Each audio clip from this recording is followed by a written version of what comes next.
Today on the Cameron Journal podcast, we are joined by Anthony P. Winning. He is, I think, a contributor or owner of lifeindepth.com.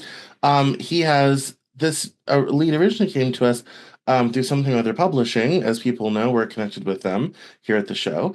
And he's spent his life exploring life in the human condition, and that's what they do over there. Um, And we're going to talk about life, human condition, religion, all of these very big brained type of things. Um, it's I love this part. It says the question of why people are the way they are has intrigued human beings throughout the ages, with religion having offered insight onto such matters for many centuries. The stories of Genesis and the Bible can offer profound understanding about ourselves and our fellow human beings. Atheists and theists alike can draw insight from this analysis, as it makes no recourse to religious ideas.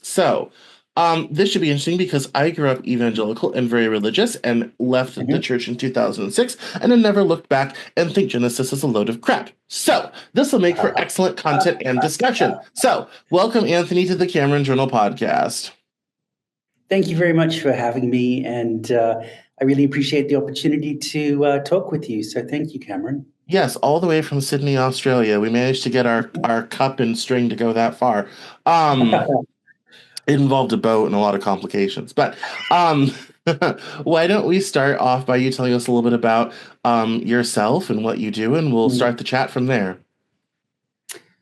Yeah, well, I'm a person who's always sort of been very curious as to what is life all about and why are we here? And it's a question I don't think we get definitive answers as a human being. I don't think we get to know with absolute certainty. But nevertheless, I've been very curious at looking at these questions and exploring things. I didn't have a religious upbringing like yourself. It just wasn't part of my upbringing whatsoever.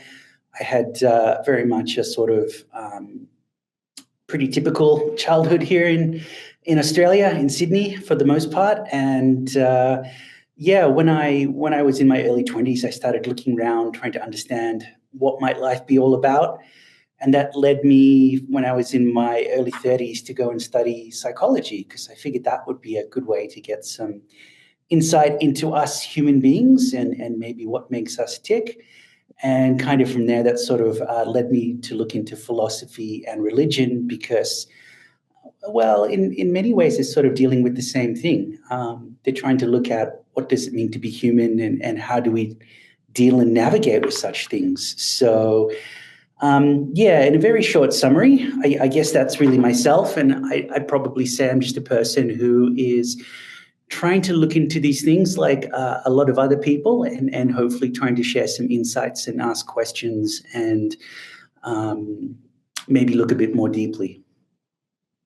Okay, well, that is a rather interesting sort of thing. So, what Mm. how does this manifest? Have you written a book? Do you write? Do you speak? Do a podcast? How do you put this information out into the world?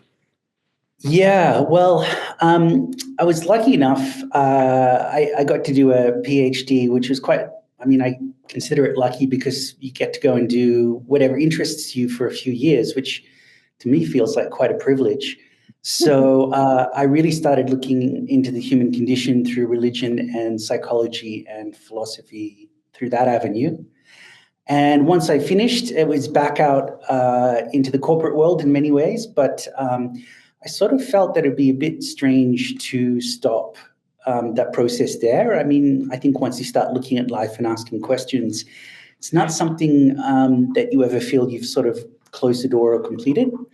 So I thought it would be great to put a website together and to make videos, to write articles, to have a discussion forum. And that's what led me to set up Life and Depth, depth.com. And yeah, if anyone wants to go and have a look, the website access is free. You can hop on, and yeah, there's articles and videos, and um, I've got no shortage of things I'd like to talk and write about. Yeah, I've got years and years of material to sit down and publish. Um, So that's really my main avenue for kind of the work I do and the output I'm making.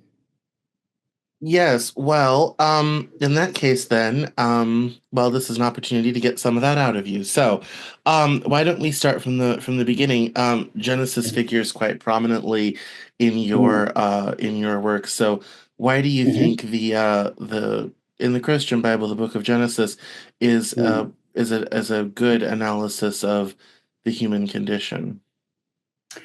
Yeah, that's a really good question. I think the first kind of angle I would start from is because my background was in psychology, my initial viewpoint looking into all of this was really very much from a scientific angle. And the truth is, I think it's really not easy to understand us as human beings. If you go and study psychology, you'll get a lot of different little theories. You might get different ways you can, people might have cognitive biases or how you can influence people to make certain decisions. But there's not a huge number of theorists that really cover the whole human being, like why we are the way we are, how does our personality form, how do we sort of correct anything that we might wish to adjust or change. There's a few theorists. Freud is a famous one, Jung's another, but that's not the bulk of going and studying psychology. So, and not just that, all three of them say, all these different theorists say quite different things on being human. So when I started looking at religion and started reading Genesis, what really struck me is it was an attempt to give a comprehensive explanation for why human beings were the way they are. And you didn't have to read it with any necessary religious angle in it. You could read it purely as psychology. And I thought that was quite amazing in that sense. I really felt that looking through the stories sequentially and connecting them together, I felt I could get a bit of an understanding for why all of us struggle at times and why it's so hard, I guess, to be the better version of ourselves. So I think that was really the appeal. And the more I started reading Genesis, the more layers I could potentially see in it. So I think the first question when you look at something like scripture is how do we go about reading it? Because we normally get told how to read things like plays or I don't know, manuals at work or instructions, or there's different kinds of texts we usually get taught how to look at and dissect. But scripture doesn't seem to be one of them. So I definitely can understand how, depending upon the lens that you're looking at something like that, yeah, it could be tricky. I mean, there are some people who look at Genesis literally and say that maybe someone ate from a fruit tree, quite a literal description. I think you can get into quite a bit of challenges when you look at it that way. I don't think that's really how scripture is meant to be written. So it's something I'm still looking at. I think there's a lot to unpack and learn. But definitely, I feel even if people don't have a belief in something beyond physical matter, you can still read Genesis as a purely psychological explanation. And I keep seeing it repeated over and over when I look at human beings and what we're doing. So yeah, it definitely resonates for me. What about it attracted you in the first place? Well, I just sort of felt that really it's interesting that we have myths. It's interesting that we have stories that have stayed with us for thousands of years. It's interesting that people are still looking at these things after all of this time. And I think it's also that must say something about us. I think if there wasn't some element of truth or some element of something that resonates with us, I'd say that probably we still wouldn't be looking at it now. So, kind of for that reason, it got my attention. I know that a lot of the world's looking through science for the answers to a lot of things, and I mean that's a relatively new phenomenon over the last several hundred years. But prior to that, religion really was the main place that I think people looked to for a explanation of themselves. So for all of those reasons, I thought it was definitely worth having a look at. Yeah. No, that certainly that certainly makes a lot of sense. I when it comes to Genesis, I think Mhm. for one, I think all of this stuff is so cultural. Yep. And that's why there's no one method, is because so much of it is determined by what's acceptable in our people group, and that stuff is passed down, over centuries, all this type of thing, and is, even if you immigrated, it's influenced by where you came from, what the people in your new location decided to do, how the environment may have changed, all this type of thing as time goes on. Um, and religion certainly becomes a part of that, and you see this, in non-European cultures with the spread of Christianity and how that changed, or in some cases did not change their society. Mhm. Um, and I think every culture creates a certain myth about the relationship between mankind and God or the divine and whatever have you. And so I've always likened the story of Adam and Eve and the infamous apple incident to the Greek idea of Prometheus stealing fire from the gods. Mhm. Um, Plato's cavemen leaving the cave. There's kind of this, before knowledge, a breakthrough, and then the burden of knowledge, consciousness, whatever have you thereafter. Um, and traditionally in Western thought, that's what divides man from animal. Um, and so there's certainly, you can kind of read Genesis as, mankind was just an animal, and then one day we had this breakthrough, and then we gained consciousness like God, and there's, burdens and consequences of that, because now you're not just doing off of instinct, you actually know what you're doing, and therefore can be held responsible for it, and all this sort of thing. Um, and they're in different and different cultures have a different relationship to the divine that sometimes enters into the political. In traditional Japanese society, their entire society is looked as one giant family with the emperor at the head, who's a direct son of the goddess Amaterasu. um this, different cultures through time. I mean, in the case of ancient Egypt, they believed pharaohs were gods themselves. All these sort of different ideas. Um, and so I guess then my question for that would be why, I mean, I understand why we still want to think about ourselves and figure out why we are the way we are. And I think, there's great work being done in terms of trauma and cultural narratives and all this type of thing. Um, but as creation myths go, and all this type of thing, why do you think Genesis offers us a unique psychological perspective over a Buddhist or an Islamic or another interpretation? I'm I don't know if there's Yes, but necessarily. this is the type of stuff we talk about around here. Look, they're very good questions. It's very difficult. I would say that quite possibly, I take the point of view that the essence of all religions may be an attempt to point to some deeper truth. And there may be different cultural expressions of maybe some of the same ideas. So I wouldn't necessarily directly compare one to another. You've rightly pointed out that we come from cultures, we have different ways of expressing things, and so on, and all of those things might factor in. So I can't say that maybe for one person you might look at the explanation for why we are how come we are the way we are through, say, Hinduism. Maybe that might resonate with you more deeply. Maybe that might speak to you more clearly than, say, looking at Genesis. So I definitely can't say that Genesis is. Um, the right thing or anything for anybody. I think I can say that for myself. I felt like after reading the first three stories, pretty much, I reckon I could explain just about all human behavior through it.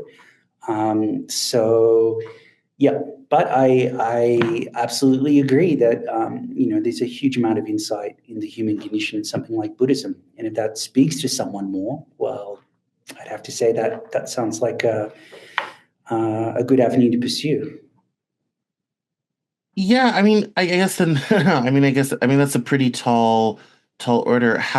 Walk us through how does Genesis explain all of human psychology for us? That's, that's a lot. So, why give us a little Mm, taste? Walk us through how you think it kind of boils it all down. That will be interesting. yeah.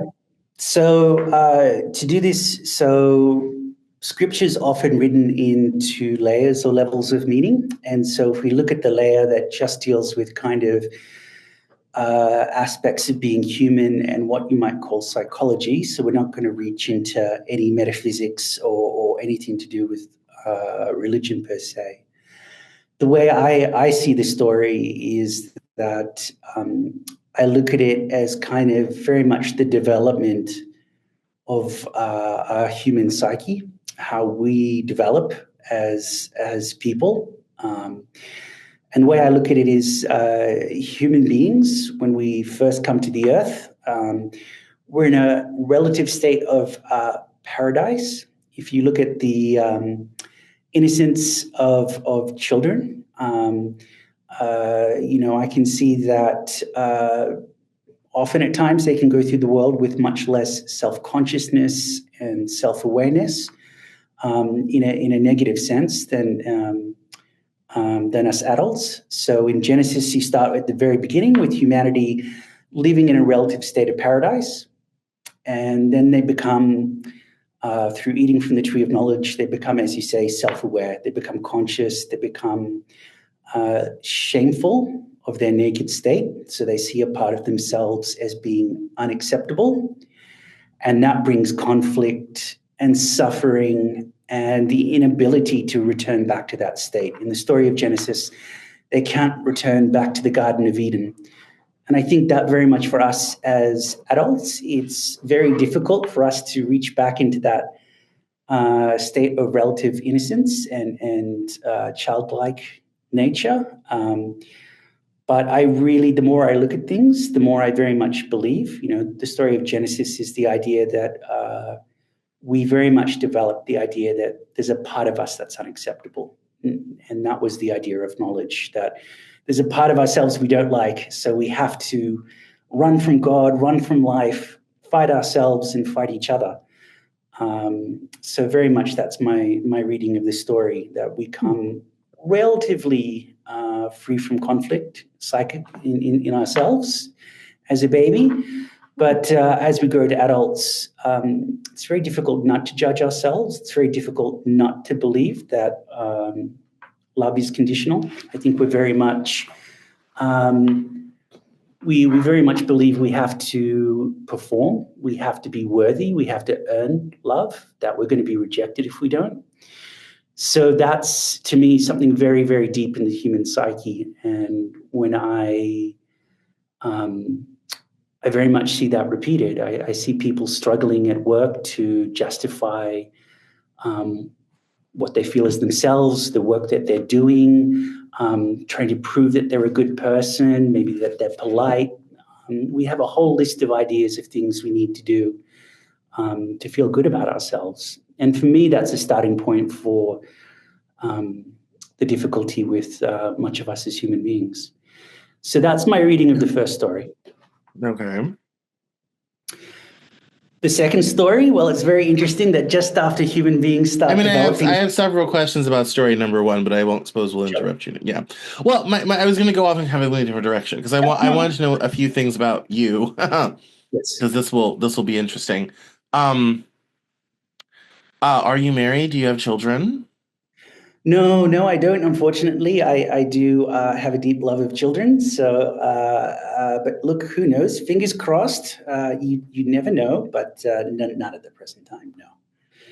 Okay. Okay. The way you were talking, the way you were talking about some of that stuff, I was kind of like, oh, it'd be very interesting. I was like, it's going to be very interesting because I was going to be like, is if you had children, to say, how, have you observed this sort of thing? What was that experience for? But yeah, I understand. I definitely understand that for sure. An Adam without his Eve, if you will. How sad. True, true. That's yeah. So okay, well anyway, never mind. That whole end of question will go nowhere. Story number two. That's all good. Um, Genesis story number two. oh, sorry. Yes. So it's for me after sort of looking at the human beings finding themselves trapped in the idea that love or acceptance or worth is conditional. It's interesting that the next story is basically about how one person feels another person is more loved than another. You have a story where there are two brothers, and one believes that the other is more favored by life than themselves. So, in other words, we see that idea that life is conditional, that we have to perform, that we have to prove that we're worth something, very much in action, and we see that that sense of being unloved. It's often projected externally. The person, in the story of Cain and Abel, Cain murders his brother, and really, I guess, doesn't really face up to the deep sense of rejection, I guess he feels at the bottom of it all. So very much you can see the idea that we look to external signs in life. We look to, one person got favorable treatment, I didn't. One person life favors more than I do, and kind of the pain and distress that causes. There's a lot of for people who feel disenfranchised, for people who feel maybe other people get more than they do in life, it's very hard not to be jealous. We're very jealous creatures as human beings. And actually, people will be happier as long as they earn more money than their neighbor than if they earned more money overall. So, in other words, I just need to earn more than the person sitting next to me to feel good about myself than if I earned, say, twice as much as I'm earning now, which is really interesting. There's been quite a few studies in psychology and economics sort of looking at that. So jealousy really drives a lot of us, and we're very wanting to be assured of our place in the world and society and that we're going to be accepted. And the third story is essentially, I think that's a lot of what we do in life. We go to try and, on a deep level, we feel potentially rejected, unloved, unworthy. What do? We try and conquer the world. We try and build a Tower of Babel. So I think really the Tower of Babel is the idea that through sheer human endeavor, we can overcome this deep sense lacking in us.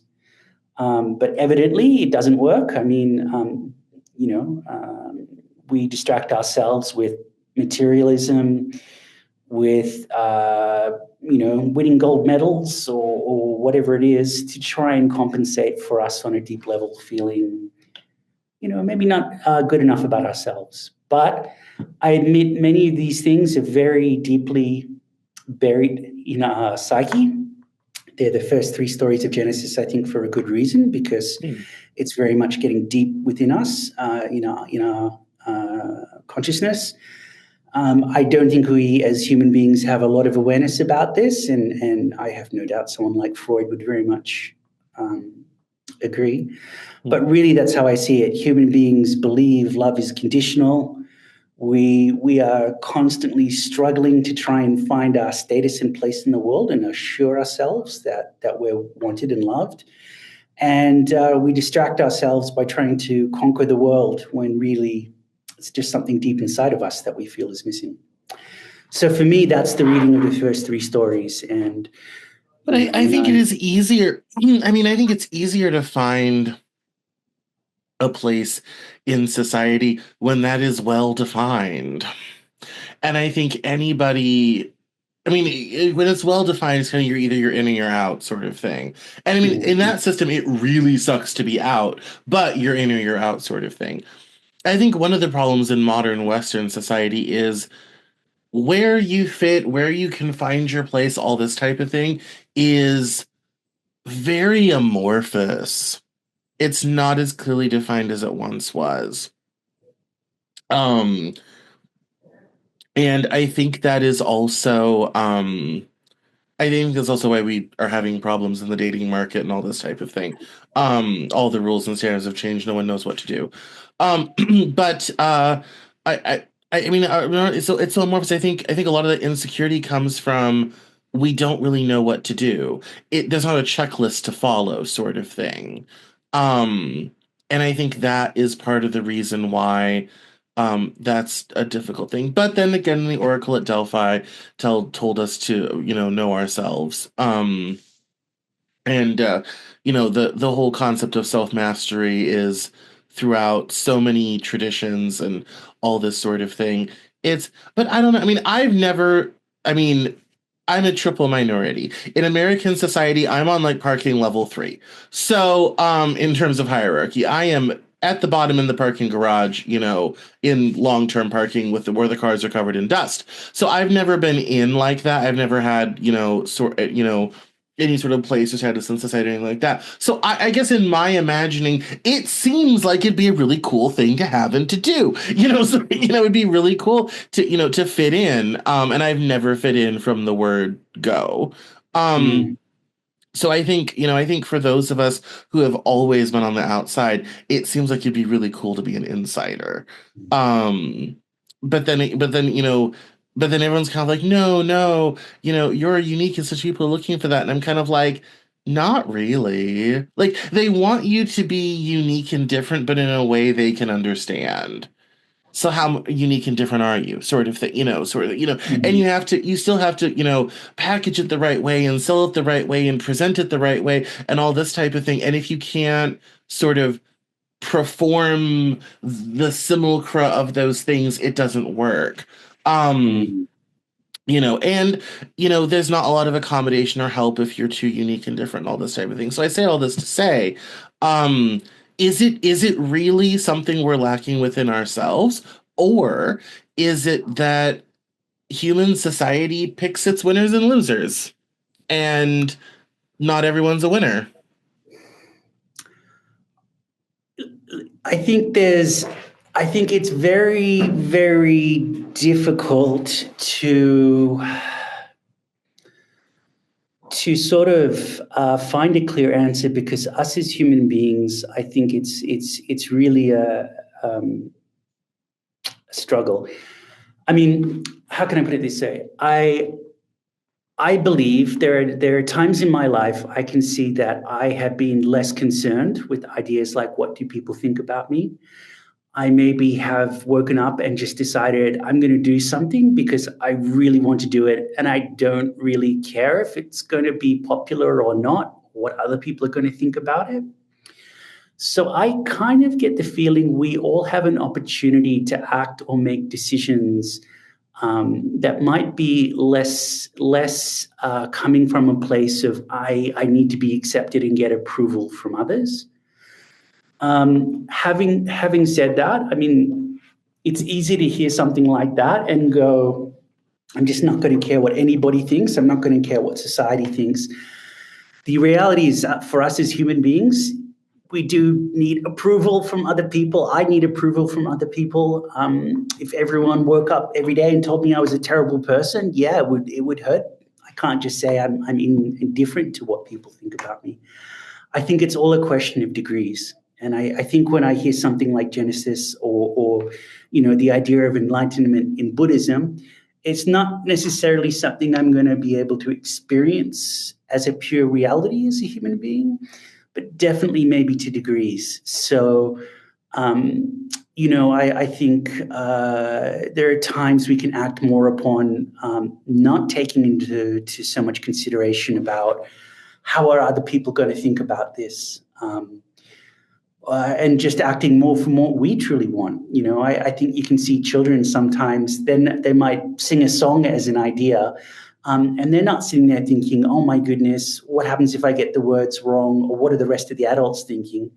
Maybe they're just able more to go out there and sing happy birthday with more joy and authenticity and just not getting caught up in all of that. But so it's to me, it's something that it's not always necessarily what you do, but it's kind of how you process what you do. How much am I concerned about being accepted or being rejected, and how much am I sort of acting from, I guess a more authentic space or somewhere with less consideration given to it. So that's probably how I'd say it. And I agree, society absolutely does have its rules and ideas for what's acceptable and not. It really does. Society is conditional. It utterly is. And you're right. If you don't fit inside the mold of the ideas that society has, yeah, that can be tough. I mean, I'm sorry to hear that. For yourself, it's been challenging. No, Yeah. no, I know. I mean, thank you for saying that. I mean, no, it's okay. It took me a long time to. I mean, I knew it intuitively, and then I spent Mm, years kind of figuring out what it was. I'm kind of like, oh, it was kind of one of those aha moments sort of thing. And being like, oh, okay, I get it now. Especially, um, in 2021, I got diagnosed with autism, and that introduced me to a whole mhm, new world and community.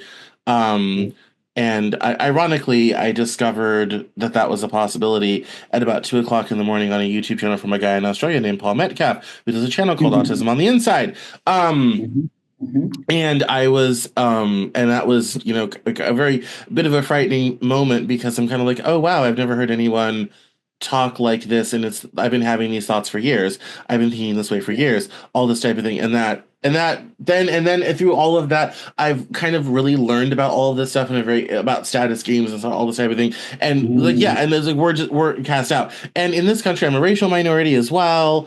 mhm, I'm, sort of, violently bisexual, which puts you in a minority as well. So it's like I'm a triple minority. Again, when it comes to social status, I am in the parking garage. Um, mhm, and so it's a feeling. But one of the things I was kind of wondering about, especially coming from a society with what I like to call tall poppy syndrome, um, mhm. where anyone that stands out too much in your country tends to get chopped down very quickly. And I was going Culture. to, yes, I know, I was going to kind of wonder, if that, if that had ever happened to you and it affected you, did it change your view of how humans fit in society? Kind of how have you interacted with that phenomenon? Mm. Now we got another thinker. Oh. Look, it's a really good question. I think definitely there can be a bit of an element in this part of the world of yeah, don't be too good, don't stand out too much from other people. As you say, that tall poppy syndrome. I don't know. Yeah, I'm really struggling to think of kind of what to make of it all. It's definitely a factor there, and I don't know. I just try. I don't pay too much attention to that, because as far as I can, because I just feel I found things that interest me, and I'm doing stuff that I enjoy, and I know I'm not going to be everyone's cup of tea. Talking about religious topics, kind of looking at philosophy, it's just not going to be popular. It's just not, and there's going to be a lot of people who are Right. not going to like what I'm going to say. Yeah. And conversely, I'm probably going to annoy atheists and religious people, which will be I'm not sure I'm going to have any friends left. But it's true. I've noticed this in Australian society. I've noticed it in New Zealand society as well. I'm not sure what to say about it, except I think sometimes it's really people don't apply themselves to whatever they're doing as much as they could. In other words, that fear of standing out stops people from really giving themselves to whatever they're doing. And I don't know. I think I've just realized But my I mean, work and what I'm but I doing. think that's a little, but I think that's a little bit of an example of cohesion of the group Yes. is more important than individual performance, sort of thing.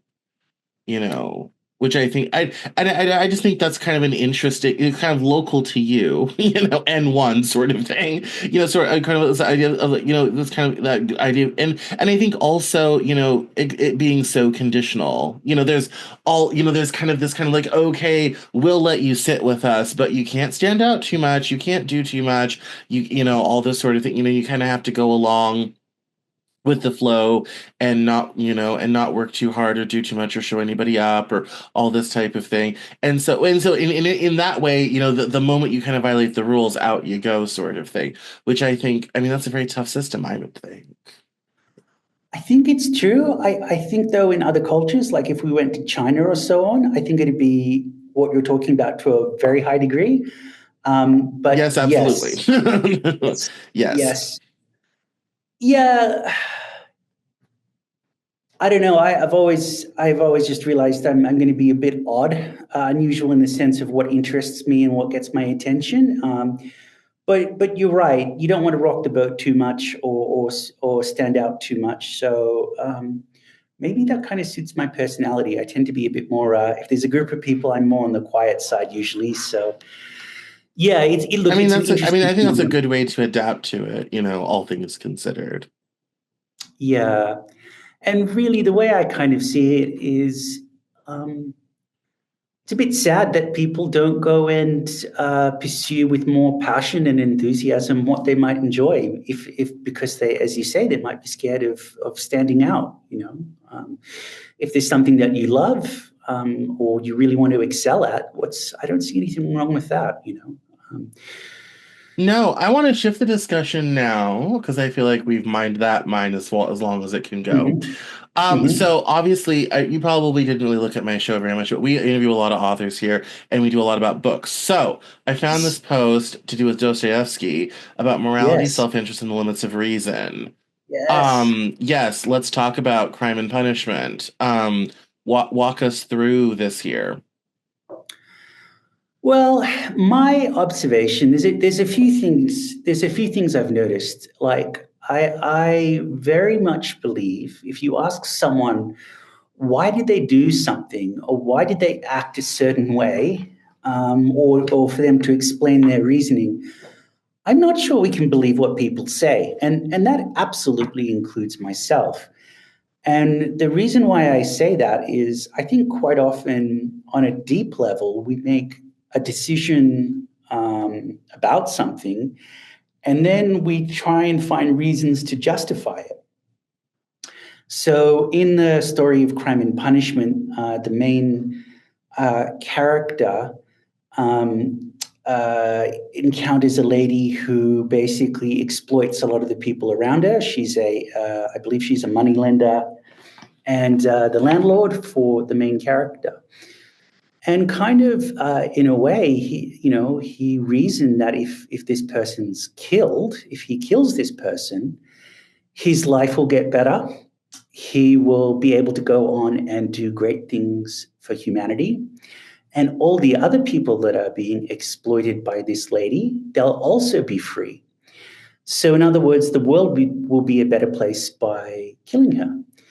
But what's quite interesting is so he's saying, okay, I'm going to make a calculation. And if the calculation is that it's overall good to do something, I'm going to do it. But what's interesting is when he goes about murdering the lady, her sister comes in and that catches him by surprise. And he ends up killing her too. And for me, that very much illustrated that what he claims to be saying, that I'm acting for the overall greater good, it was just an excuse. Because I don't think you can really justify that killing this innocent lady, the sister of the moneylender, is for the greater good. She was meant to be a very lovely lady. She didn't do anything evidently wrong, so to speak.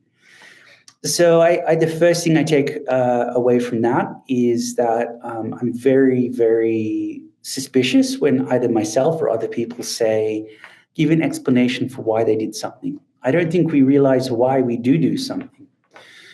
And the other question is, I really sort of wonder, all right, if we don't make decisions of calculations, in other words, if we're not sort of weighing up what's good and bad, what's left then? How do we make decisions? Not an easy question. You know, do you do the right thing simply because it's the right thing? It's easy to say that as an idea, but in practice, that's much more difficult. So when I look at something like Dostoevsky or that story, that's what comes to me, and I'm really sort of left with the question of if I make a decision or I go to justify my actions, am I really aware of what's going on and why I'm doing it? Or am I just making an excuse that's convenient to me, that suits what I want, and I'm just pretending to give good reasons and to myself and to others for what I'm doing?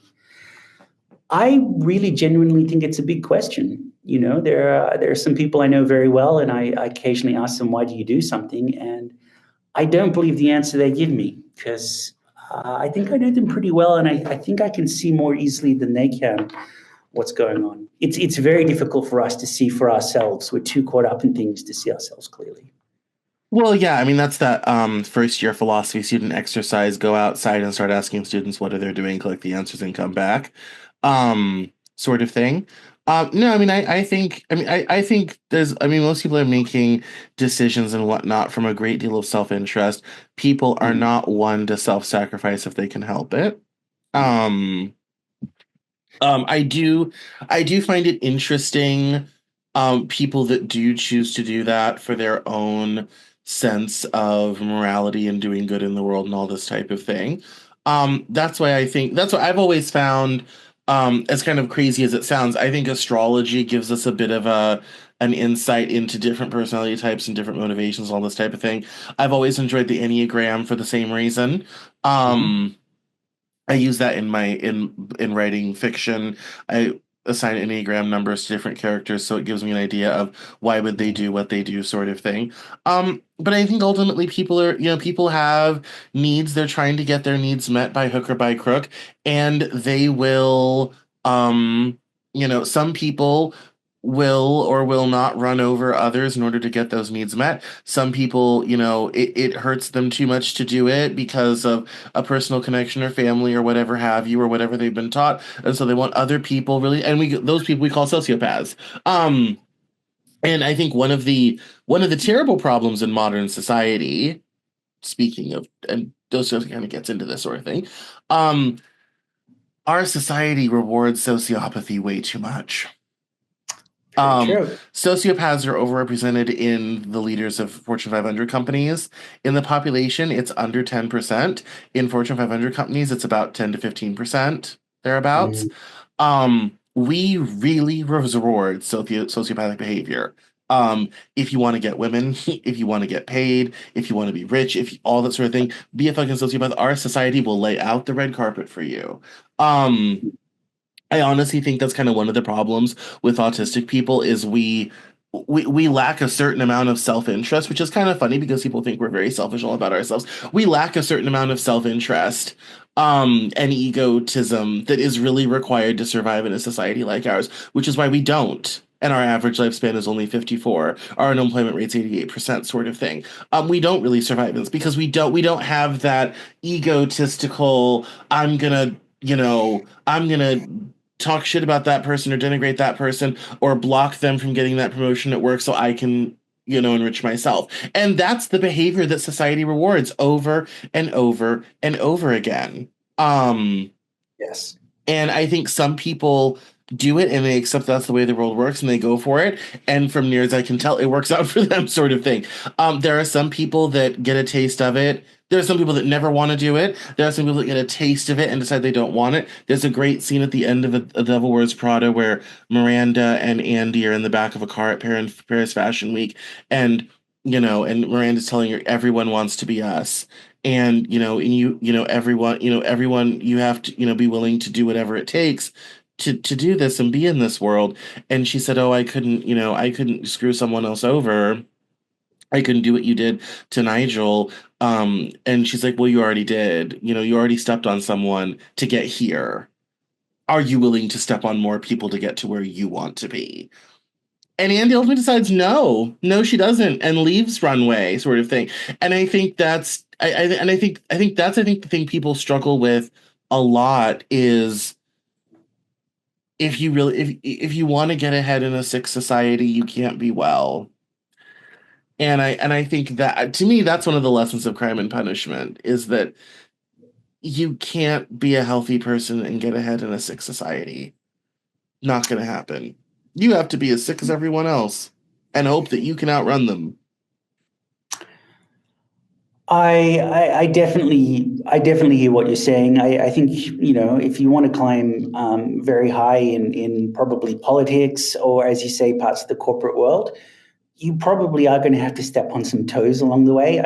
I'll be honest, I'm probably too naive as to what really goes on and all the horribleness that happens behind the scenes. I probably have quite a naive view, but I think the question that really, really comes to me is.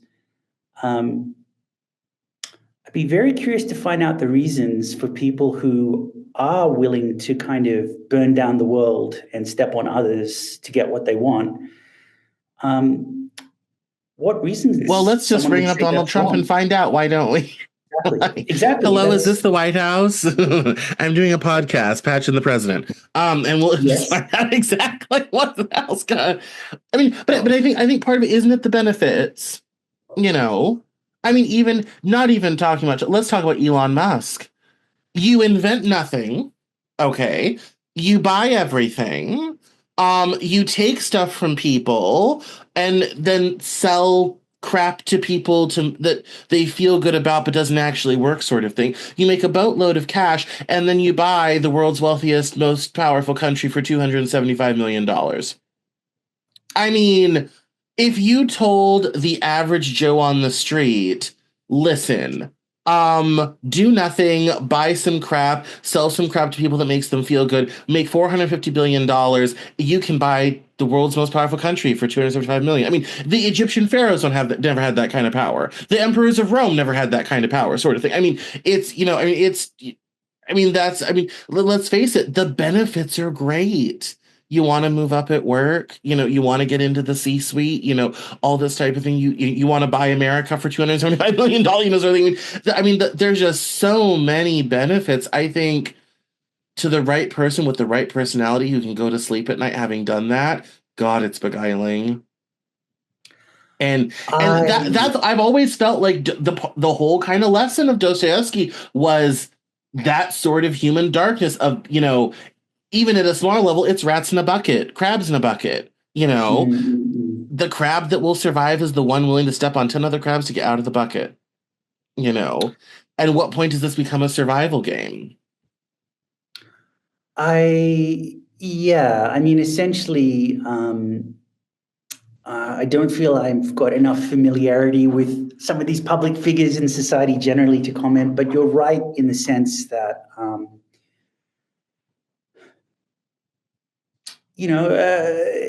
I guess that's it. Do we want to do what we think is being asked of us or is required for us to receive that approval? Whether that's through, we could believe that approval comes through money. I'm not saying that it really does, but I think that's a very common idea for people. People will think the more money they have, the more worthy of a person they are. And yeah, I mean that's conditional. I mean, do we step on other people to go and get it? But I think the real question I'm sort of trying to grapple with is um, how do we know what really is the right way forward? I mean, is there any reason Mm. why it shouldn't be survival of the fittest? I mean, the Romans didn't have a problem with it. There's been plenty of societies where people have come with the idea that it should be survival of the fittest. I mean, capitalism in its rawest form is that idea, kind of the winner takes all. Personally, that to me, that's not really, that's stepping on other people, and I don't think we're better off for it when we take things to the extreme. So I guess the question is, some people might choose to be utterly ruthless and completely self-interested.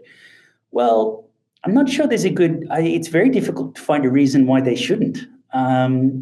From purely a logical point of view, I No, think no, that's I why think people like that's yeah. Dostoevsky were sort of looking into it. And for the main character, kind of he could have got away with the crime, but what aided him was something deep inside of him said it was wrong.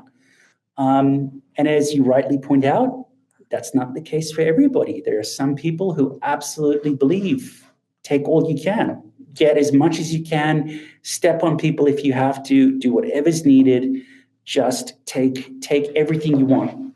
And Yeah. yeah, that's one approach to life. Personally, I see it as terrible, but yeah. No, yeah, I mean, yes, I think that that human dynamic is so difficult, and you know, I think the opportunity for money, power, prestige, and status, I think not everybody is strong enough to resist those things for the greater good. And unfortunately, those people tend to get elected in government. I'm very Mhm. mindful of, to give you kind of more of a local example, I'm very mindful of the fact that y'all can't elect a government that will stop Adani from mining coal in the outback. You can't find anyone that will stop that mess. In fact, they keep just giving them more money. Like, would you like some more subsidies? Canberra is here for you. Like, that's, I mean, they just, Adani shows up, Canberra writes a check, and the coal mining continues to be exported to China. Mm. And those poor boats off of Timor-Leste, who cares? Like, we'll Mm. sink them if we have to.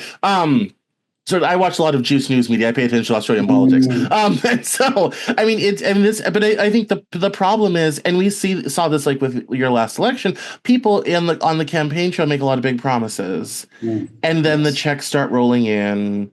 You start going to the parties, all this type of thing, and then all of a sudden, you end up with this kind of self-same situation. That, and as I always laugh, you're not doing well in climate change when the United States is meeting more climate goals than you. That's not great. Like that, In fact, I always laughed because of like that feeling as an American when you're doing better than Australia. I mean, that's great for us, but wow, that's sad. Like, because we hardly lift a finger around here and we're still doing better. I mean, I mean, but I think people, I mean, the old saying goes, absolute power corrupts absolutely. Mm. Which is why, and in our country, the founding fathers wanted this sort of divided government because I think they knew at a fundamental level, even as scions of the Enlightenment, no one person exists that can manage absolute power well. It's impossible. The human condition is not suited to it, to have that much power over other people. And I think, especially the tech sector in this country, sees government, democratic accountability, all this type of thing as a huge impediment. Same problem sometimes with large companies in Australia. The people want one thing and the wealthy corporations say, that's adorable. But we have coal to mine. We're busy, like sort of thing. And then nothing ever gets done. And I think when it comes to survival of humans are, I think part of the problem, one of the paradoxes of humanity is humans are capable of incredible things. Mm. We are also some of the evilest people going. Mm. And why and how of that is not always clear. That's your job to figure that out. I just observed. That's your job to figure out the why and the how. But yeah, that's the paradox of it all, is that humans are capable of so many great things, but we're just all so terrible. And I think that's a very hard paradox to sit with.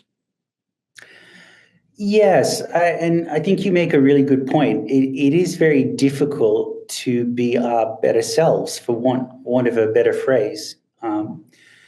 And you know, I think some of the probably the great figures in religion, I mean, like Buddha or so forth, these people are held up because they did follow what they felt was the right thing to do, even if it wasn't easy, even if there wasn't any necessarily obvious direct benefit to themselves. I think in that sense, that even if you look at it from purely a strip away the metaphysics, strip away the deeper meaning, there's something pretty extraordinary that there are people out there who do choose to dedicate their lives to other people and to go and to help and not to be selfish and not to just make life all about themselves.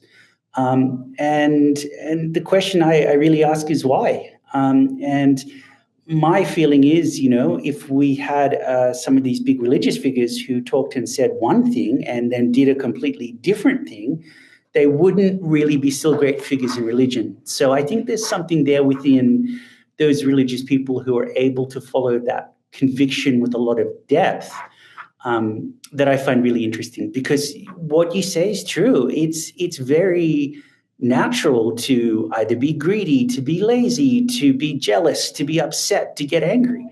And I'll be honest, it's really hard to stop ourselves. I get grumpy and angry at things and react to things, and I wish I hadn't. And I find myself back in the same situation again. And it's really hard to stop that. I mean, you're right.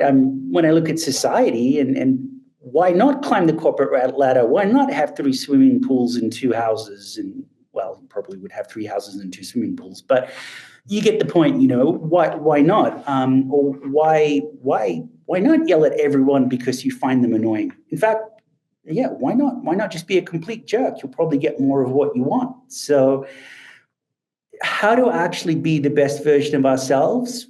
That is a really difficult question. And, even if you don't necessarily believe on the bigger metaphysical claims of some of these religious figures, they definitely seem to dedicate their lives to something that wasn't them, which was quite amazing, really. That just doesn't tend to happen. No, So, yeah. and I think I mean, interesting as we kind of extol working for others and, having a service attitude and all this type of thing as sort of this virtue sort of thing. Mhm. But we don't reward it in any No, meaningful way, which means we must not no. want it that bad. Meanwhile, when you look to Asia, you have cultures where, as the Japanese are particularly good at this, you have cultures where it's highly rewarded. You know, Okay. I'm mindful of this one time there was a banking crisis in 1991, and this bank had collapsed. And in Japan, that was not just a matter that he had lost money for investors. He had brought Mm. dishonor on the nation, and he Mm. committed seppuku on live television, by the way. In on Yes, on television, he killed himself on television, and that was considered an entirely appropriate thing to do. Because in Japanese culture, if you make a screw up, the next honorable thing you can do is at least have the courtesy to kill yourself so we don't have to live with you. You had this problem Wow. with prisoners of war in World War II.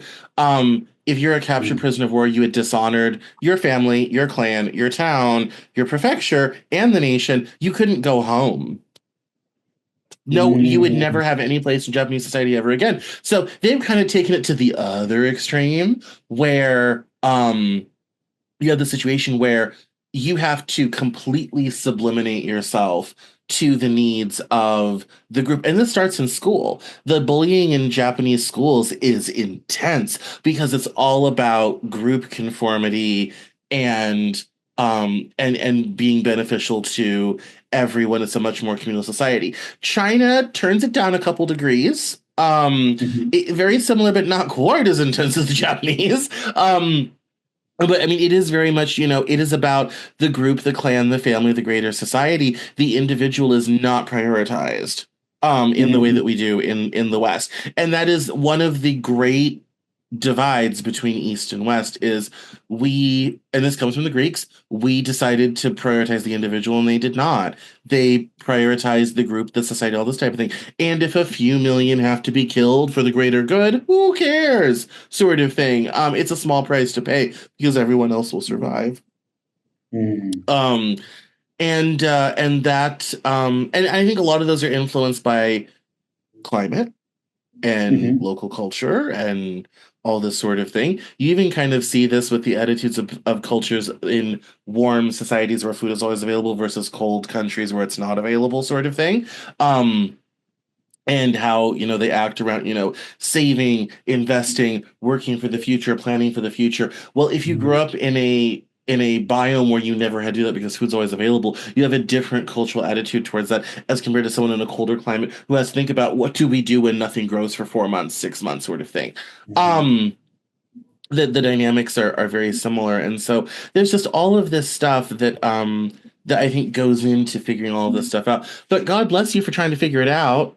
Because we could be here all night. So all day for you, but I mean, we could be here a long time on all of that. So, it's quite impressive. So, um, yeah, it's really cool that you're doing this. Well, I very much feel in some ways, because we don't get the big answers to life, um, trying to find the answer maybe not really the best way to go. Maybe instead we should be looking at what are the questions, and depending upon how we answer them, what are the implications from it. That might be, to me, that feels like a bit more of a productive angle. So yeah, I very much feel, you look at things deeply, and I don't know if you necessarily come up with firm answers. Um, yeah, you're talking about big questions like weighing up the needs of the group or a collective versus the needs of individuals. These are questions that seem to go around through the centuries over and over again. So, yeah, we don't seem to have easy answers to these questions. But yeah, a lot of what you say, I think they're very, very, they play out in people's lives in small and big ways every single day. How much are we acting Yeah. from what's purely good for myself, whereas trying to look a bit more on the bigger picture, or how much am I being influenced by what others think and want? How much am I basically trying to perform for them versus really being in touch with more what I want and what I feel is right? These, I think, really life is more of an art form than something that's purely prescriptive. So Hmm. that's very much the kind of the conclusion I'm coming to, that there's the same questions get asked over and over, and how do we sort of take it all and weave it into life? Not easy questions, not easy questions at all. No, no, no. Well, this is about the part where we end, even though we started late. So why don't you tell us where we can finding you with you online, and don't forget to mention your book. Oh, thanks. Yes, so if people are interested, they can hop along to Life and Depth. That's DEPTH .com. And yeah, I publish articles. I've got some videos coming. There's a few videos there at the moment. There'll be a discussion area.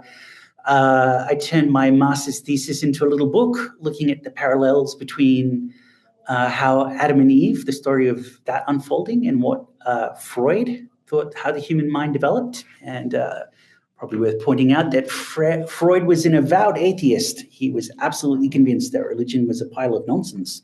So it was interesting to see some parallels there. But people want to learn more, they're very welcome to hop onto the website and have a look. And yeah, you can access the material for free.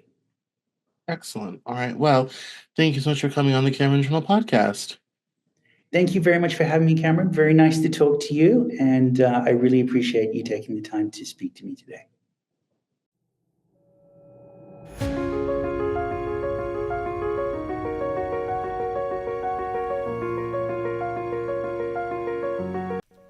That's all for this episode of the Cameron Journal podcast. Thank you so much for listening. Visit us online at CameronJournal.com. We're on Facebook, Twitter, and Instagram, and I love to talk to my followers and listeners, so please feel free to get us on social media at Cameron Cowan on Twitter, and we'll see you next time on the Cameron Journal podcast.